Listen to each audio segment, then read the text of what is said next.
Berapa aja Pak? Alhamdulillah, insya Allah dilancarkan lagi rezekinya Kang ya.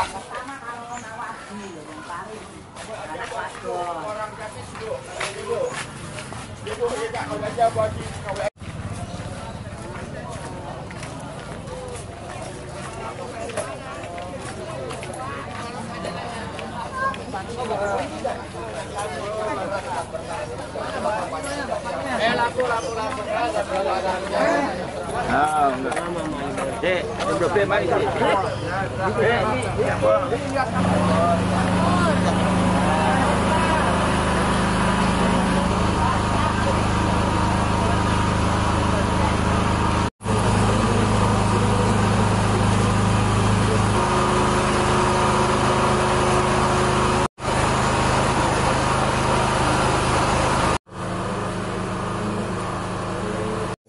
Buat apa tercapai ya, tidak perangkatnya tidak benar dan tidak dan dimakbar asosiasinya silakan berapa aja silakan apa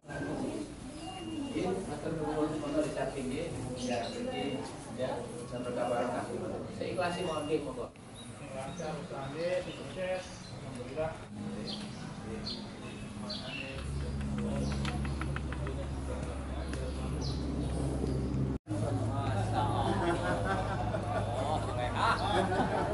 Tapi bohong.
Bismillahirrahmanirrahim. Allahumma Sunankum jadi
selesai ziarah.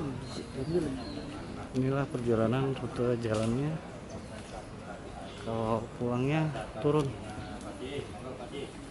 Pulang jalannya. Oh, pulang jalannya alhamdulillah.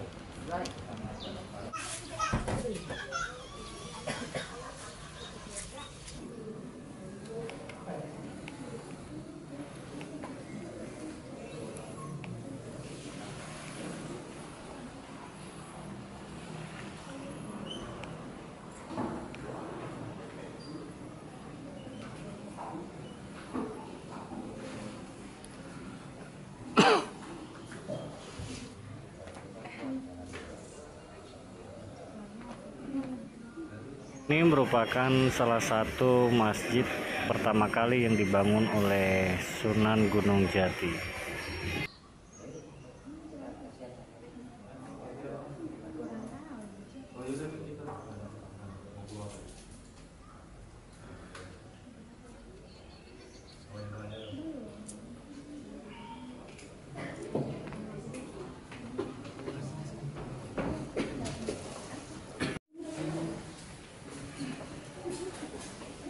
Nanti kalau ada ulangan di sekolah siapakah nama asli Sunan Gunung Jati? Jawabnya Syarif Hidayatullah.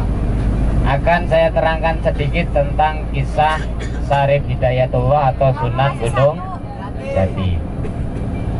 Asal usulnya beliau itu adalah putra kerajaan Mesir. Jadi Raja Mesir itu memperistri, yaitu Nyipakonwati yang berasal dari putrinya Raja Sriwijaya yang kabur untuk bareng-bareng mencari ilmu dengan Raden Kian Santang. Pernah mendengarnya? Raden Kian Santang dan ibunya Syarif Hidayatullah itu masa kecilnya kabur, namun kaburnya untuk mencari ilmu. Nah, di sana adiknya Raden Kian Santang itu atau Nyipakonwati itu diperistri Raja Mesir, sehingga atas pernikahan putra Raja Mesir itu menghasilkan keturunan. Yang pertama adalah Syarif Hidayatullah, yang kedua Syarif Nurullah. Pada usia 20 tahun Syarif Hidayatullah ini ditinggal wafat oleh ayahanda sebagai Raja Mesir. Dalam usia muda yang 20 tahun, maka tahta kerajaan Mesir itu diberikan kepada Syarif Hidayatullah. Syarif Hidayatullah ini masih muda, berumur 20 tahun, maka Syarif Hidayatullah nggak mau. Berniatan beserta ibunya Nyipakonwati tadi kembali ke tanah leluhurnya, yaitu Jawa apa? Jawa Barat yang tadi kita soanin tadi, ini masih wilayah Jawa Barat.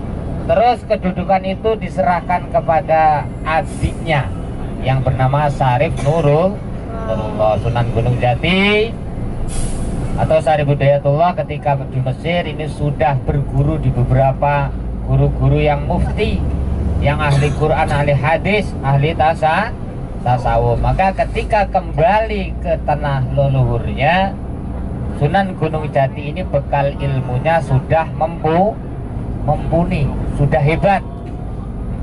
Jadi ketika kembali ke tanah Jawa, maka disambut dengan riang gembira bahwasanya turunan dari Raja Siliwangi ini kembali ke tanah leluhurnya.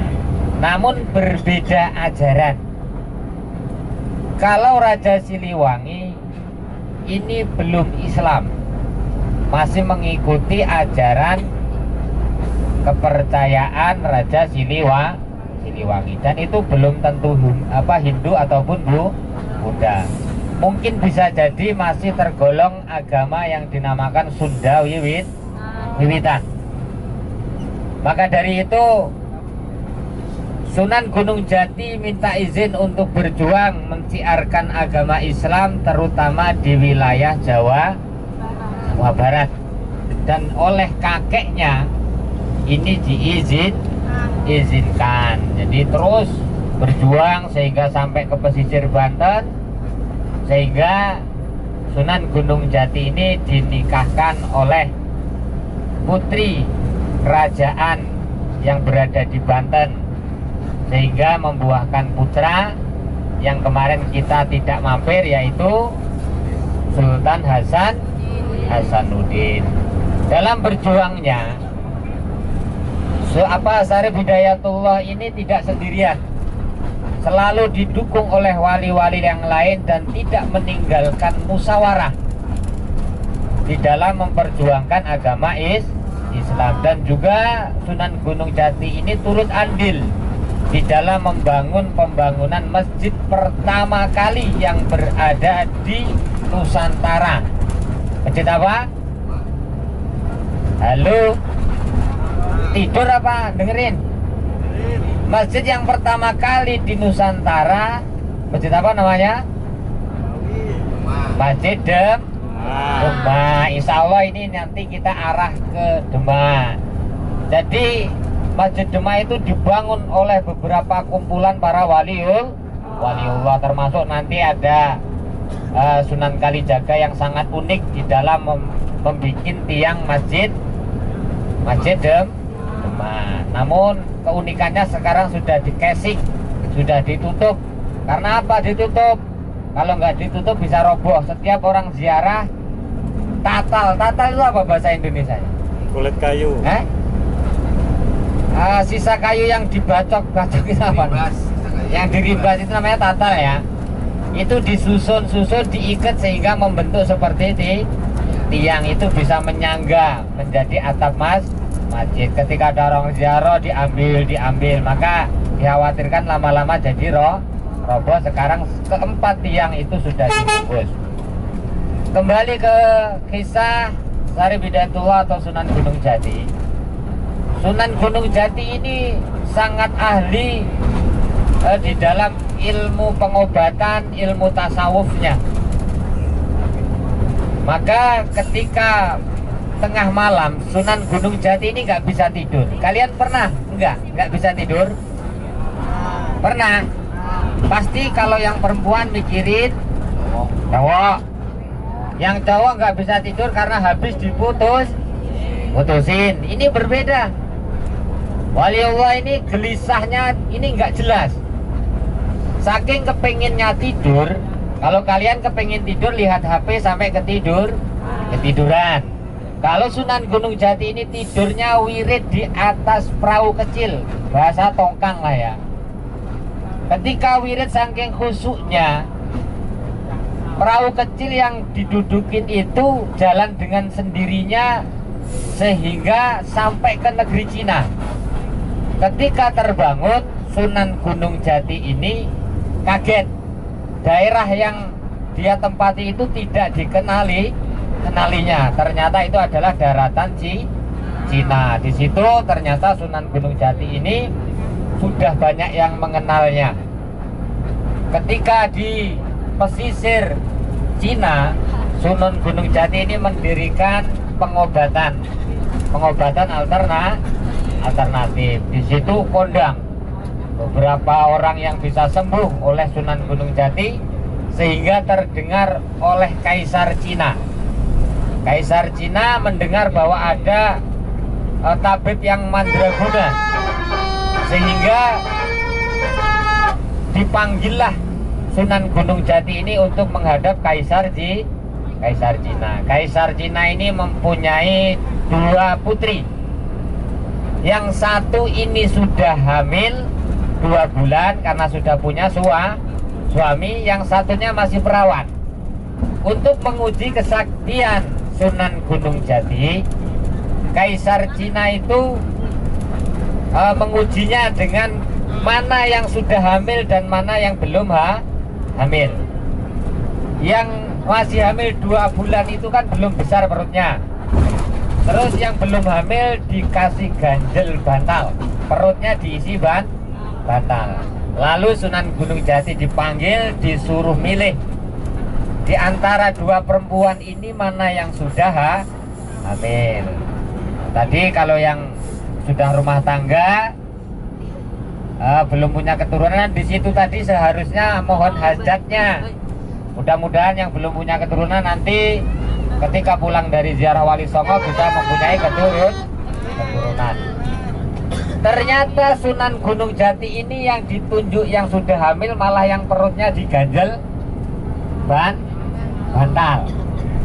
Ditertawakan oleh sekelompok golongan Kaisar Cina tadi, bahwa yang ditunjuk Sunan Gunung Jati itu adalah salah. Namun tak selang lama waktu sekitar 1 jam, ada suara jeritan yang sangat keras. Putri yang tadinya perutnya diganjel bantal tadi merasa kesakitan. Ketika dibuka bantalnya hilang, menjadi hamil beneran. Itulah karomah Sunan Gunung Jati, dan masih banyak karomah yang lainnya. Mudah-mudahan dengan kita berziarah ke makam Sunan Gunung Jati, kita bisa mengambil hikmahnya. Yang pertama adalah selalu semangat untuk mencari ilmu. Mudah-mudahan kalian juga seperti itu, selalu semangat mencari ilmu. Kejar cita-cita walaupun setinggi langit. Jangan sampai putus di tengah jalan. Jadilah orang yang berguna. Orang yang berguna itu adalah orang yang tidak punya ilmu. Bisanya hanya nonton, bisanya hanya nyalain. Itulah ciri-ciri orang yang nggak punya ilmu. Maka masa kalian masih panjang, pergunakan waktu sebaik mungkin. Ingat, waktu tidak akan kembali lagi. Terus berjalan, waktu berjalan, kalian tidak pintar menggunakan waktu, maka waktu kalian akan habis sia-sia. Mudah-mudahan yang saya sampaikan ada hikmahnya. Kurang lebihnya mohon maaf. Bila taufiq wal hidayah. Assalamualaikum warahmatullahi wabarakatuh.